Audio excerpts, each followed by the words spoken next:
Un invitado especial. Eh, el señor Alberto Ponce, él también fue un militar, perteneció a la Marina. ¿Por qué? Vamos a contar esta historia porque a mí cada vez que la recuerdo, cada vez que veo sus fotos me duele y no quiero imaginar también cómo sienten sus hijos de este atentado que ocurrió el 14 de octubre de 1986.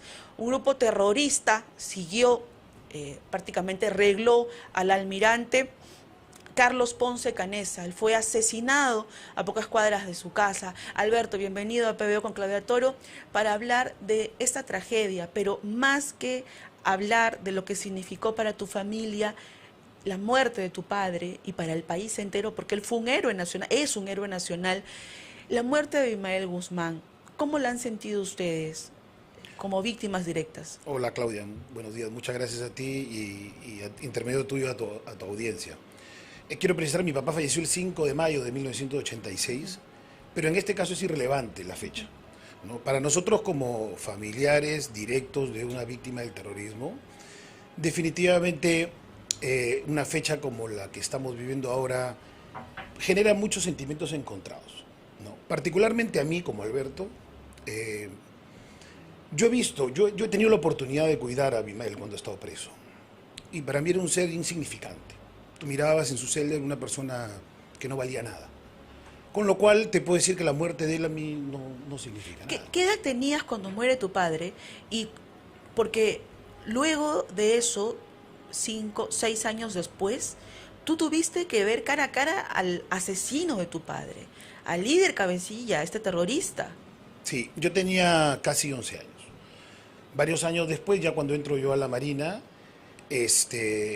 fui trasladado dentro del trabajo que tenía que cumplir a cuidar en el centro de reclusión de máxima seguridad de la base naval del Callao, a cuidar a los terroristas que estaban ahí en ese momento. Y nosotros hacemos nuestro trabajo. O sea, los miembros de las Fuerzas Armadas, de la policía, así como otros ciudadanos, hacen su trabajo. Y dicho eso, es que tú ves que esta persona muere de una forma natural, ¿no? Vemos en las noticias que el Estado y las Fuerzas Armadas y las policías cumplen con su trabajo.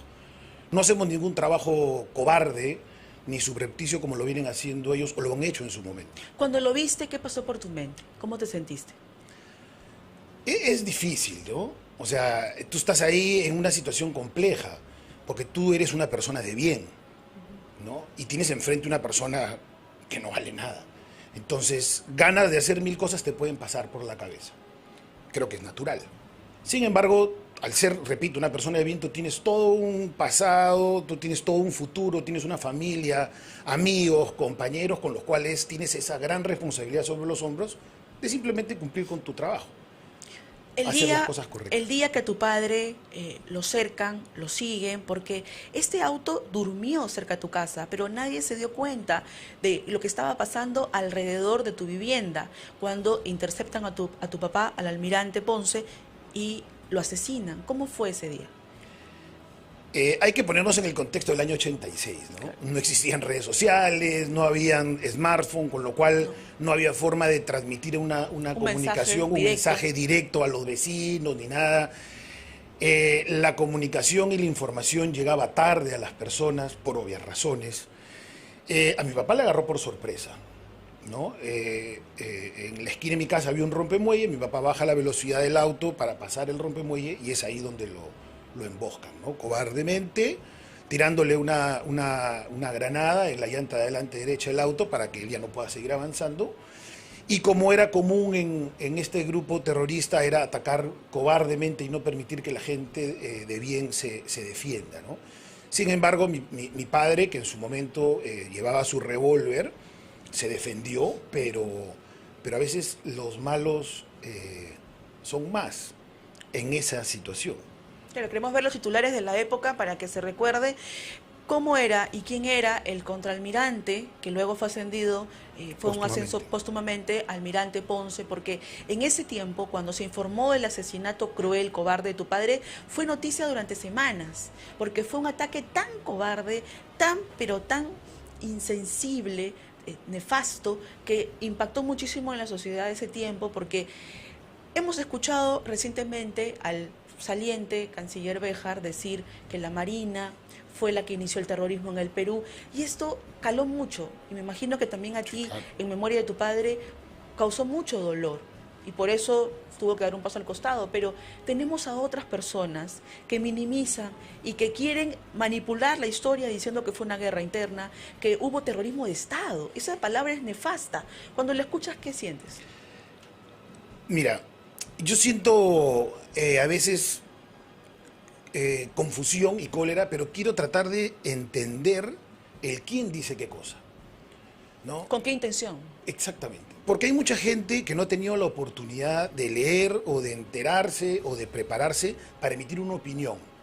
Quiero entender que esa persona tal vez esté equivocado y le quiero explicar ahorita por qué. Pero también hay gente que premeditadamente dice esas cosas. Una guerra interna no ha sido. Técnicamente, para que exista una guerra tienen que haber dos partes reconocidas. Pongo un ejemplo, Irán-Irak, dos países. Un conflicto interno, pongo un ejemplo, un conflicto entre Perú y Ecuador, dos países. Lo que hubo en el Perú fue terrorismo. Que los malos quieran decir que ha sido una guerra, ¿para qué? Para que por esa forma sean reconocidos como una institución o un grupo formalmente reconocido, valga la redundancia, es una forma que ellos quieren trabajarnos a nosotros de manera psicológica. Lo que hubo en el Perú fue terrorismo, Claudia. No hubo ni una guerra. Bajo un falso discurso político, bajo un falso discurso, defendiendo al sector más pobre, más desprotegido que existe. Y el no sector lo podemos más pobre, eliminar. no podemos negar, el sector más pobre fue el más afectado. Y eso es lo que ellos quieren hacerle ver a toda la población. Y le lavan la cabeza con algo muy importante, como decía también Alberto Ponce. Lo que sucede aquí es todo este lavado de cerebro en donde ellos se reafirman como defensores de los sectores más desprotegidos, más pobres, pero ellos fueron las primeras víctimas. Recordemos Lucanamarca, recordemos Soros, en Tarata, cuando este llamado canciller de Sendero dice que por primera vez les llegó a la puerta de su casa los que practican surfing. No fue así, porque hubieron muchas víctimas de muchos sectores. Vanessa Quiroga, su madre vendía en Tarata golosinas, tenía 5 años. Pero quiero preguntarte algo, con este actual gobierno, en donde tenemos personas con ese discurso, personas del Movadef, defensoras de Abimael Guzmán, entrando a Palacio de Gobierno, aplicando este llamado negacionismo para señalar que si esto es válido, que si estas personas ocupan cargos, entonces aquí no pasó nada y esta masacre nunca existió. Llama la atención. Tremendamente llama la atención porque este gobierno ha sido ganado en las urnas. Querramos aceptarlo o no. No sé si con fraude o sin fraude. Para mí hoy día no hay nada demostrado. No estoy de acuerdo con este gobierno. Pero hay un presidente con un grupo de ministros que están ahí y definitivamente vemos que, por ejemplo, yo pregunto, yo sigo el Twitter y veo que hasta el momento el presidente del Consejo de Ministros no se ha comunicado en nada. Vemos que varios ministros se tomaban selfies haciendo gala de que están trabajando un sábado y un domingo y no se han pronunciado. O sea, vemos al presidente del Consejo de Ministros en una foto en la Escuela de Comandos hace unas semanas queriendo mostrar qué cosa, pero no se pronuncia sobre la muerte de una persona que causó un daño tremendo en el país. O sea, no dice nada. Alberto, hace 29 años, cuando tuviste que cuidar, resguardar la seguridad de Abimael Guzmán, al asesino de tu padre, si tú hubieras podido decirle algo, ¿qué le hubieras dicho? En verdad nada, Claudia. De verdad ¿No lo que soy merecía? sincero, no. Yo estaba ahí haciendo mi trabajo y él estaba ahí cumpliendo su condena. Y aparte, te tengo que confesar, uno miraba y decía, una persona tan vacía, tan mísera, particularmente no merecía que yo le dirija la palabra. Él estaba ahí en una celda de 3x2, o más pequeña me parece, pagando lo que estaba haciendo, ¿no? Muchas personas, víctimas, pudiéramos decir, ese señor merece la muerte. Sí, efectivamente, la merecía, de manera indigna como lo ha hecho. Pero no soy yo, Dios, ni un juez como para decir a quién matar y a quién no matar. Ahora, él ha muerto de manera natural. A él nadie lo voló en 1000 pedazos, a él nadie lo dinamitó, nadie lo asesinó ni lo torturó. Quiero preguntarte, ahora que Abimael Guzmán ha muerto, ¿cómo tomaste esta noticia? Tú te enteraste ayer por la mañana. Sí. Y entiendo también que como hijo pudiste haberle dado unas palabras a tu padre, pudiste haberlo dicho. Si hubieras podido decirlo, papá ha muerto, el líder terrorista que te asesinó, contra el cual tú luchaste y diste tu vida a un país entero, porque es un héroe. ¿Cómo se lo dirías? Porque hay que escuchar a las víctimas del terrorismo para generar conciencia en los jóvenes y en los que estamos aquí vivos y sentados trabajando. Yo te respondería más qué es lo que yo le hubiese dicho a mi papá, qué es lo que yo le hubiese dicho a mi papá, perdón, es que me hubiese dicho él a mí. Él me hubiese dicho, ese es uno de tantos. Se murió él, pero quedan varios. Y eso es un poco lo que queremos nosotros, que la población se dé cuenta. Estamos en el 2021, no estamos en los 80s. Como dijo el señor Benedicto hace un momento, dijo, hey, si esto regresa es peor. Y hay muchos jóvenes que no se dan cuenta de que los jóvenes que hoy día no están tomando ninguna decisión son ellos mismos los que van a combatir el terrorismo si llega a renacer. No lo voy a combatir yo ni tú, porque quien se encarga de combatir al terrorismo de manera directa y frontal en la policía, en la marina, en la fuerza aérea, en el ejército, son los que operativamente están en una edad para combatirlo. Y aquellos jóvenes son los que dentro de 10 años van a seguir siendo operativos.